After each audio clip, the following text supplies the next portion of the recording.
दोस्तों नमस्कार, सत श्री अकाल, अस्सलाम वालेकुम। नए वर्ष की ढेरों सारी आपको शुभकामनाएं। आपका जीवन खुशियों से भरा रहे और पूरे वर्ष आप चिड़ियों की तरह चहचहाते रहें, आपके चेहरे पर खुशहाली खुशहाली हो। आज मैं आपको बिहार ले चलता हूं सीधे। आप विगत दिनों से कंटिन्यू आप ऐसा प्रसारण देख रहे हैं। जब भी आप यूट्यूब या सोशल मीडिया पे जाते हैं तो बिहार में ये खेला हो गया, वो हो गया, कंटिन्यू आपको ऐसा दिखाया जाता है। मैं आपको पूरा नीतीश जी के जीवन परिचय को ही बताता हूँ। आज के 5-7 साल पहले नीतीश जी जरूरत थे भारतीय जनता पार्टी के, लेकिन आज के समय में नीतीश जी अब जरूरत नहीं रह चुके हैं।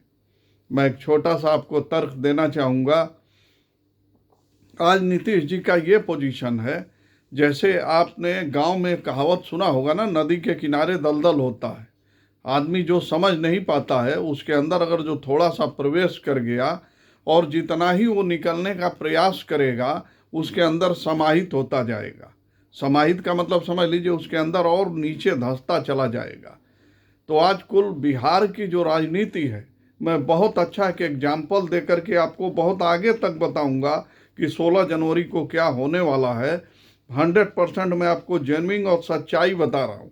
अदर लोगों के तरह हमको अपने चैनल का प्रसारण करके आपको ये नहीं कि कोई इस तरह का न्यूज़ दे दें।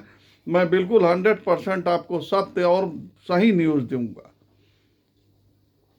कि आगामी 16 जनवरी को मकर संक्रांति के दिन जब लालू प्रसाद यादव जी के यहाँ खिचड़ी वगैरह का आयोजन होता है, दही चिवड़ा खाने के लिए सभी दल के नेता पहुंचते हैं, जिसमें नीतीश कुमार जी का तो पहुंचना अनिवार्य रहता है।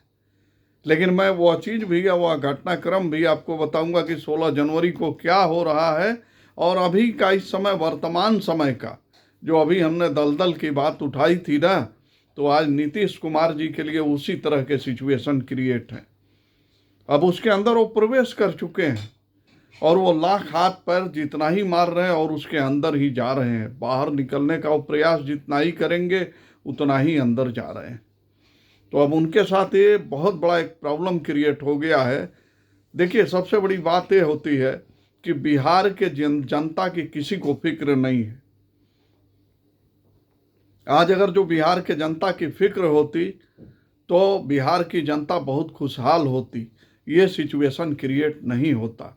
आज आपका ही बच्चा है, वो बेचारा पढ़ लिख करके, कितने बच्चे इंजीनियरिंग करके, तरह तरह की पढ़ाइयाँ पढ़ के, मेडिकल की तैयारी करके, इंजीनियरिंग की तैयारी करके और डिप्लोमा ITI सब कर करके बच्चे घर बैठे हैं। आपको हमें ये चीज़ सोचना चाहिए। ये पूरे बिहार की ही बात नहीं है, ये पूरे भारतवर्ष की बात है। पूरे भारतवर्ष में ही ये सिचुएशन चल रहा है कि बेरोजगारी अपने चरम सीमा पर है। लोग त्राहिमाम त्राहिमाम हैं। लेकिन एक सबसे बड़ा मुद्दा है कि जब तक हम और आप इस मंदिर मस्जिद के विवाद से दूर नहीं हटेंगे तब तक अपना मुल्क और अपना देश आगे नहीं बढ़ेगा। मैं बाय गॉड आपको बहुत अच्छी चीज़ बता रहा हूँ, बायोलॉजिकल चीज़ है। चूँकि आजकल के नेता मैं किसी का नाम नहीं लूँगा, लोगों की नब्ज पकड़ चुके हैं कि भारतवर्ष में खूब बेरोजगारी हो जाए, लोगों के पास खाने के पैसे न रहें, तमाम तरह की परेशानियां हो जाए, मेडिकल उपचार मुहैया न हो।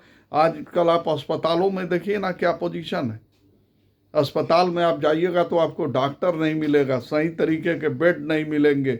इस पर किसी का ध्यान नहीं है।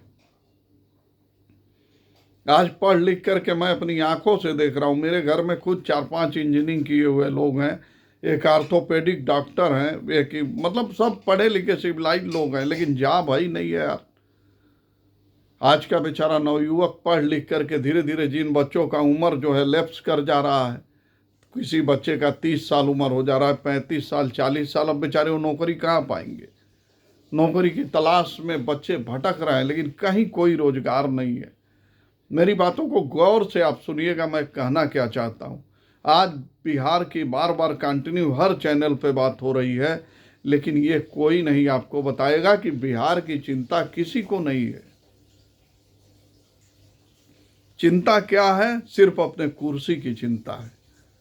आज उसी कुर्सी के मोह भंग में नीतीश जी जो है उस दलदल में गिरे हुए हैं, जो कि निकलने का प्रयास कर रहे हैं लेकिन निकल नहीं पा रहे हैं। मैं बीपीएससी के छात्रों की बात आपको बताऊंगा। वो बेचारे आपके ही घर का बच्चा हो, एक बूंद अगर जो पानी भी आपके हथेली पे गिर जाता है इस ठंडक में, जो कि टेम्परेचर 5-6 चल रहा है, कभी कभी 4 डिग्री सेल्सियस भी हो जा रहा है, एक बूंद भी पानी ठंडा गिरता है तो देह पूरा सिहर जाता है। और उन मासूम बच्चों के ऊपर जो कि अपने पढ़ाई लिखाई शिक्षा के लिए आंदोलन कर रहे थे, उनके ऊपर इस कड़ाके की ठंड में पानी के बौछार मारे गए। सोच लीजिए क्या स्थिति रही होगी। और उनको पानी के बौछार के बाद लाठियों से पीटा गया। वाह रे देश के नेता, क्या आपको इसीलिए देश की जनता वोट देती है कि अपने अधिकार को अगर जो मांगे तो आप उस पर लाठियां बरसवाइए और पानी की बौछारें और आंसू गैस के गोले चलवाइए? वाह रे नेता, मैं तो ऐसी राजनीति को यार नियर अबाउट 50 ईयर्स ओल्ड मैं भी देख रहा हूँ बहुत दिनों से राजनीति को, लेकिन आज विगत जो है 2-4-10 वर्षों में जैसी राजनीति हुई है जो कि पूरे देश का दुर्गति हो गया है। आज मैं ये चीज इसलिए आपको कह रहा हूं कि आपके सामने आ जाए। अभी आपने ना कंटिन्यू सुना होगा कि ये खेला हो जाएगा, वो खेला हो जाएगा, ऐसे पलटी हो जाएगा, ऐसा बस आप सुनते रहिए, क्योंकि अब वो समय गया। बताया ना कि नीतीश जी अब जितना ही हाथ पैर मार रहे हैं उतना ही उसमें अंदर चले जा रहे हैं दलदल में। तो मेरे ख्याल से तो अब नीतीश जी की राजनीतिक कैरियर ही समाप्त हो जाएगी, क्योंकि पहले उन्होंने सूझबूझ से कार्य नहीं किया तो अब उसका उनको भोगना तो पड़ेगा ही। आज मैं आपको देश के विषय में ही ज़्यादातर जानकारी इसलिए दे रहा हूं कि आज जिस चीज़ की ज़रूरत है वो ज़रूरत है देश की बेरोजगारी दूर करना, देश में अस्पताल होना, देश में रोटी कपड़ा और मकान होना, इसकी आवश्यकता है। लेकिन आज के नेता ये भली भांति समझ चुके हैं कि इन सब चीज़ों से जनता का एकदम ध्यान ही हटा दो। ना बेरोजगारी, नौकरी चाकरी, कोई नवयुवक रोजगार न मांग सके, आंदोलन करे तो उसको लाठियों डंडों से पिटवाओ, आंसू गैस के गोले चलवा दो, लेकिन फिर भी जो है अंत में मेरा काम तो हो ही जाएगा, ऐसी धारणा बन चुकी है। मैं भारत एक गुलदस्ता है, ये चीज़ आपको बताना चाहूँगा, जिसमें ना सभी फूल समाहित होते हैं। गुलाब का फूल भी होता है, चमेली भी होता है, गेंदा भी होता है, मतलब तरह तरह के फूल समाहित होकर के एक गुलदस्ता बना हुआ है। और कुछ लोग इसी गुलदस्ते को कहीं चमेली इधर फेंक रहे हैं, कहीं गुलाब इधर फेंक रहे हैं, सिर्फ अपने राजनीति के चक्कर में। और जिस दिन ये गुलदस्ता बिखर गया ये पूरा देश ही बिखर जाएगा। अभी देखिए आपने मध्य प्रदेश की घटना देख लीजिए, अब वहाँ पे जैन और हिंदू में झगड़ा चलने लगा। अभी तक तो मंदिर मस्जिद के विवाद चल रहे थे, अब वहाँ जो है कोई हिंदू मंदिर है उसमें जैन लोग कह रहे हैं कि ये मेरा मंदिर है। तो क्या देश में यार मंदिर मस्जिद से ही लोगों का भरण पोषण होगा? आज देश को मंथन की ज़रूरत है, बिल्कुल मंथन की ज़रूरत है कि अपने सही दिमाग से सोचें कि यार मेरे जीवन शैली में कौन चीज़ मेरे लिए अच्छा है, उस पर विचार करने की ज़रूरत है। आप लोगों का ध्यान भटक चुका है। मैं अपने पूरे भारतवासियों से अपील करना चाहूँगा कि ये धर्म की राजनीति बंद करके आप सही दिशा में कदम उठाओ। ऐसे नेता को चुनो जो कि आपके साथ आपके कंधे से कंधे मिलाकर चले और इन बेरोजगारी दूर करे, आपके लिए रोटी कपड़ा और मकान की सही सुनिश्चित व्यवस्था हो, अस्पताल की व्यवस्था हो, शिक्षा की व्यवस्था हो, ऐसा नेता आपको चुनना चाहिए। मंदिर मस्जिद की राजनीति बहुत दिन नहीं चलती है, ये आपके लिए दुखदाई होगा, आने वाला समय और कष्टदायी होगा। आज भी आपसे मेरी अपील है, मैं देखिए इसलिए यह चीज़ नहीं कह रहा हूँ, आपको जैसा मतलब उचित प्रतीत हो, आप अपने दिमाग से कॉन्स्टेंट ऑफ माइंड काम करो कि हमें करना क्या है। मैं नीतीश जी की बात करते करते यहाँ आपको ले आया, चूँकि ये नीतीश जी पर ही बात चल रही है। आप देखे होंगे तमाम रोप प्रत्यारोप, एनडीए के घटक दल, इंडिया के घटक दल, ये आए दिन आप सुनते रहते होंगे कि अब खेला हो जाएगा, ये हो जाएगा, ये पलटी मार जाएंगे, लेकिन अंत में मैं आपको उसी 16 जनवरी पे ले चल रहा हूँ, उसी 16 जनवरी पे ले चल रहा हूँ। क्योंकि अब तक देखिए नीतीश कुमार जी मौन धारण किए हुए थे, तमाम तरह के चैनलों से आपको प्रसारण मिल रहे होंगे कि बस बस अब खेला हो जाएगा, ये हो जाएगा, लेकिन उनकी चुप्पी कब टूटती है? 5 या 6 तारीख को अमित शाह जी का कार्यक्रम लगा रहता है बिहार में, और ठीक उसके उनके कार्यक्रम के 16-17 घंटे पहले एक प्रेस विज्ञप्ति जारी होती है, और उसके ठीक 10 घंटे बाद नीतीश कुमार जी आके बोल देते हैं कि ना ना, मैं तो जहाँ हूँ वहीं रहूँगा, हम तो अब गलती कर दिया, कहीं जाना ही नहीं है। तो आप इस चीज़ को समझिए कि अब बिहार के विषय में किसी को चिंता नहीं है।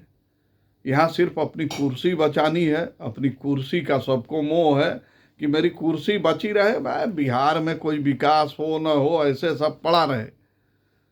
ये धारणा आज के नेताओं की बन चुकी है। इसलिए सारी संकट, सारी परेशानियां जनता इसीलिए उठा रही है।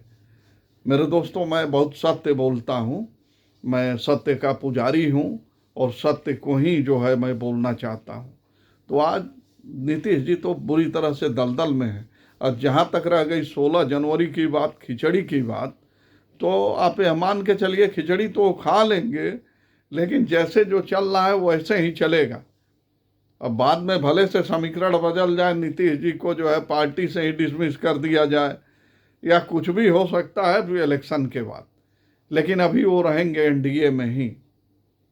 आप लोग इतना चैनल देख रहे हैं, मैं आपको एक चीज़ बता दिया कि अब वो चाह के भी ना नहीं पलट पाएंगे। ये चीज़ मैं आपको कन्फर्मली बता दिया। वो खिचड़ी खा लेंगे 16 जनवरी को जाके लालू जी के यहाँ, लेकिन पलटेंगे नहीं, मेरी बात जरूर याद रखिएगा।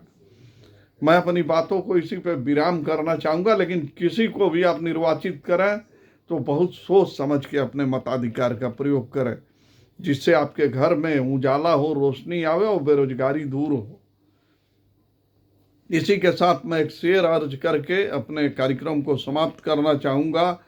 कश्ती चली किधर, कश्ती चली किधर, नदियों के बीच धारा, इस खत से पूछ लेना क्या हाल है हमारा, ए वतन ए वतन।